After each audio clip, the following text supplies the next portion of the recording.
Region Brain Tumor Walk for a Cure coming up this Sunday morning at Saratoga Spa State Park. Yeah, that's right. The event keeps a critical fundraiser and local tradition going, with another family impacted picking up the cause from Team Billy, which hosted the event for years in downtown Saratoga. Yes, and you can see organizer Gary Nelson is here with us right now to talk about this very important event for those who are in need of hope, including his own family. Gary, thank you so much for coming in. Oh, thank you for having us. Of course. You know, we talked about spreading that hope, and I know that is essential here because anybody who's faced a brain tumor diagnosis, like your own family, knows how scary it can be. Tell me how you hope this walk will help others, aside from raising critical funds for research. Well, the journey, with once you're diagnosed with a brain tumor is, you really have no idea what's ahead of you, how it affects not only yourself as the brain tumor, the person that's been diagnosed with it, but also your support group, your family, your friends, relatives.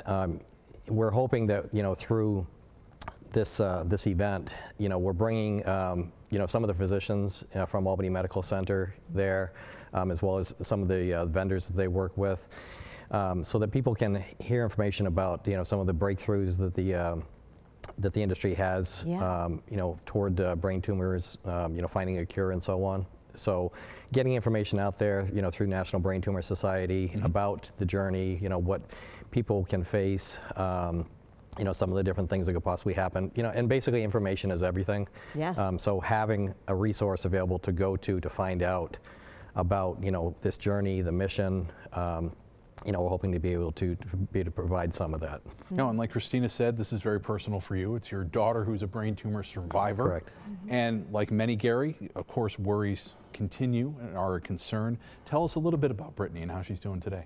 She's doing great. Thanks for asking. At 26 years old, she's 29 now. She was diagnosed with a astrocytoma grade 3, about the size of a softball. It was devastating to our family. It just, she called us up after having several headaches, and she went to on-call, and they diagnosed that she had a brain tumor. She was a nurse, went around doing everything like a regular person would every day, and then all of a sudden, this diagnosis. She's gone through chemotherapy, radiation. She had the brain tumor removed by Dr. Paul at Albany Medical Center, and then New York Oncology Hematology did the follow-up care. And they continue to watch her now, right? That's right. it. Constantly monitored, and that's where some of the unknowns can be so scary. You're trying to honor survivors like your daughter at the walk. Tell us a little bit about that and some things people can expect. So as of right now, we've got 13 different survivors that will be there. We have a VIP check-in for the survivors, so that when they arrive there, they can check into this VIP area. We've got a small token of appreciation for them attending the walk.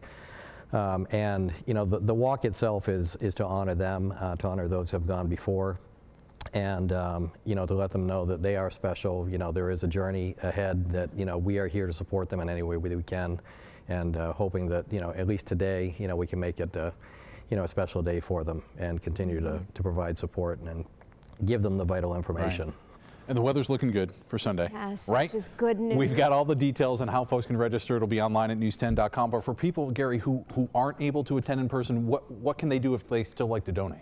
So on our website, it's Capital Region Brain Tumor Walk for a Cure, www.capitalregionbtw.org. There's a spot on the site to donate. We've got, I think, $39,000 raised so far. Fantastic. Our goal was $30,000, so we've exceeded that. But it's an ongoing mission. Yes, so obviously the more funds that are raised, it goes toward 100% to the National Brain Tumor Society to continue fighting for a cure. Those research funds are needed desperately, and I'll be out there with my family, looking forward to being a part of this, as we really do offer that support and hopefully get to a place where one day we will have that cure. Gary, thanks so much for coming in. Thank you so much for having us. Of course, we hope a lot of people turn out for that event. We got to get to our Pledge of Allegiance. We do. This morning we have Brody from Glenmont.